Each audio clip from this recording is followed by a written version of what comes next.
Hi, my name is Asia Armstrong, and today I'm going to talk about something we've probably all come in contact with at some point in our lives: hospital food. The hospital.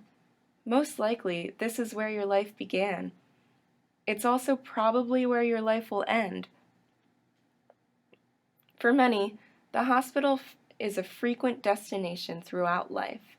So, if it's a place with such prominence in our lives, why is the food so bad?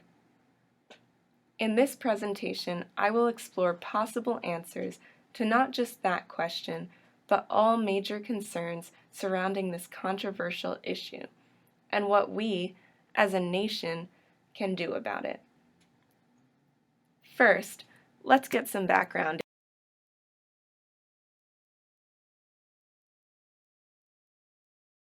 info. Believe it or not, hospital food didn't always come with such a bad reputation. According to the Science Museum Brought to Life in the UK, hospital food in some ancient Islamic hospitals was to be of quality suitable to feed noblemen and even kings. In the 1700s, most British hospital diets consisted of bread, beef, and even beer. It wasn't until the 1900s that hospital food came under public scrutiny because of new findings about nutrition. In the 20th century, there was also a cultural shift in which we discovered that many people need specific diets for their health conditions. In 1946, the first nationally distributed dietary manual for hospitals was published. It was called The Handbook of Diet Therapy.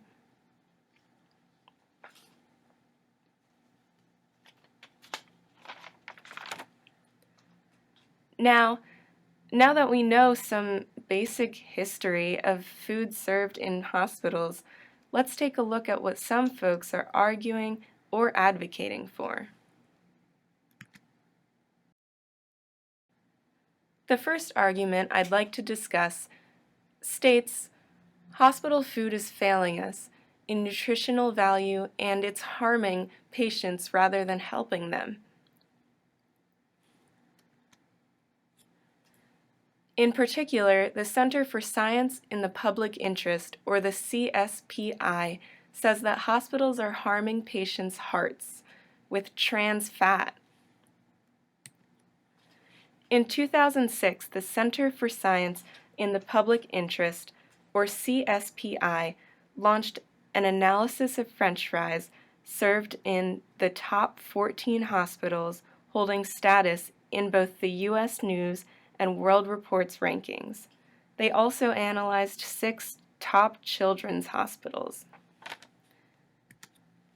In the study, the CSPI was inquiring to see what oil is being used to cook the fries. Partially hydrogenated oil is the biggest source of artery-clogging trans fat in American diets.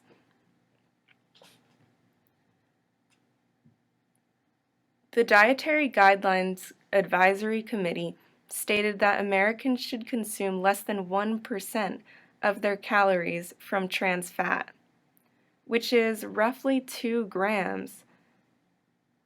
This was published 3 years before the CSPI did their analysis. The result? All 20 hospitals were using partially hydrogenated oil, in the preparation of their fries. Clearly, this means that the top hospitals in the U.S. and in the world clearly don't care about the guidelines. And if they do care, it seems that something else is taking precedence over it.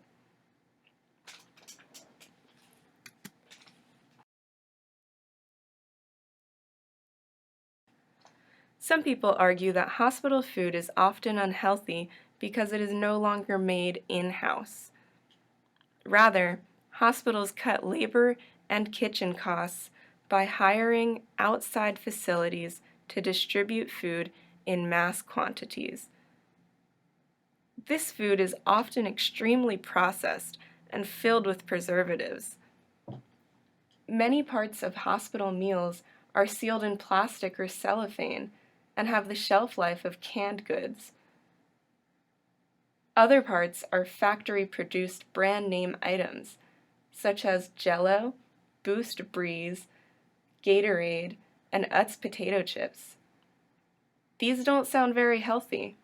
In fact, these items contain very high amounts of artificial ingredients and flavors, along with chemical preservatives. However, there are organizations in place to regulate the ethics of food additives. The World Health Organization, or WHO, have an international body that is responsible for evaluating the safety of food additives. It's called the Joint FAO/WHO Expert Committee on Food Additives, or JECFA. The next argument I'd like to spotlight is what some people believe is the reason hospital food tastes so gross. The argument is that hospital food may taste bad because of the strict guidelines in place to meet the dietary needs of a wide variety of patients. Hospital meals are not meant to be gourmet or fit for kings anymore. They only serve the purpose of providing good nutrition. Many states have their own set of guidelines for hospitals. However, they are all very similar. The guide shown is used by the New York State Department of Health. Notice at the very beginning, it says, these standards are based on the USDA's 2010 Dietary Guidelines for Americans. According to the USDA and the HHS, or Human Health Services, the dietary guidelines serve as a basis for the nutritional messages and consumer materials developed by health professionals. It is likely that many states use this as the main source for their hospital food guidelines. Take a second to explore the standards for meals in Section B. I found it interesting that the requirements only mention vegetables and fruit. There is no requirement for meat or dairy in actual meals in the hospital, at least in New York. This reminds me of the documentary we watched at the beginning of this course, In Defense of Food, directed by Michael Schwartz. In the film, it is recommended to follow this motto: eat food, not too much, mostly plants. According to the guidelines for preventing undernutrition in acute hospitals, all menus must take into account the ethnic and religious needs of patients. Some other stipulations state exact percentages or milligram requirements for each individual meal. With all these rules and regulations, it's understandable why hospital meals can be so bland and not so creative. Which leads us into our next point. Let's look at one particular factor that is the source of a lot of controversy: cultural influences. Everyone has their own unique food habits and preferences. For example, I'm vegetarian, but I hate tofu. Most of the time, we adopt our habits from the culture we are brought up in. Food is an important part of any culture. The food ingredients, cooking methods, and preservation techniques vary greatly among different regions. This makes it very difficult for hospitalized patients to adjust to the practices of hospital food. According to Celia Lahr and her colleagues, who wrote Becoming Food Aware in Hospital, a narrative review to advance the culture of nutrition care in hospitals. An ethnographic study of 4 acute hospital trusts in England and Wales identified several key challenges. One of the main challenges includes how hospitals are not necessarily designed or managed to support the diverse needs of particular patients.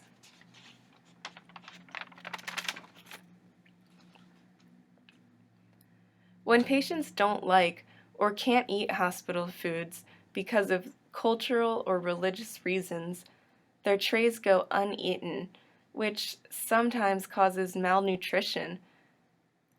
Even though, as we discussed, providing good nutrition is the purpose of hospital foods.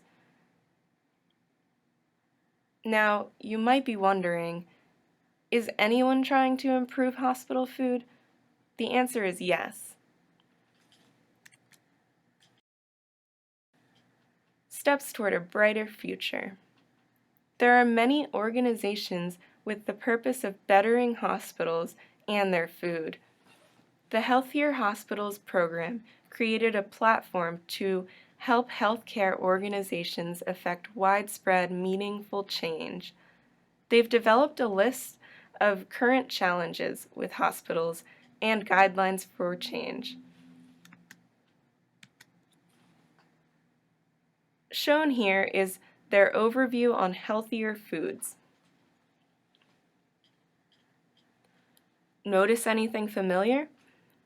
I immediately noticed that they too believe committing to less meat could prevent disease and improve health. Another organization called Healthcare Without Harm lists their program goals. In those goals is food. They hope to collaborate with healthcare facilities to promote, purchase, and serve sustainably grown, healthy foods.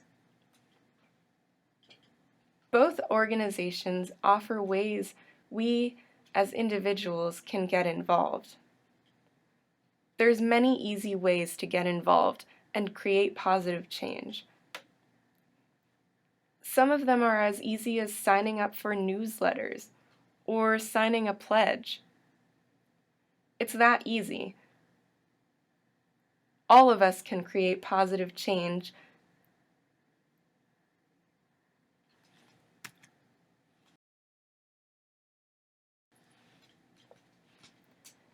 In some ways, hospitals have improved a great deal through the course of their existence. Let's face it, maybe some people are upset about this, but alcohol is no longer served in hospital meals, which I think is a huge improvement. But there's still a long way to go. Some people believe hospital food is failing us in many ways, and that it's doing more harm than good. Others acknowledge the strict guidelines as a good reason for the food's unpopularity. And cultural influences play a role in why people sometimes can't even touch their trays, let alone finish them.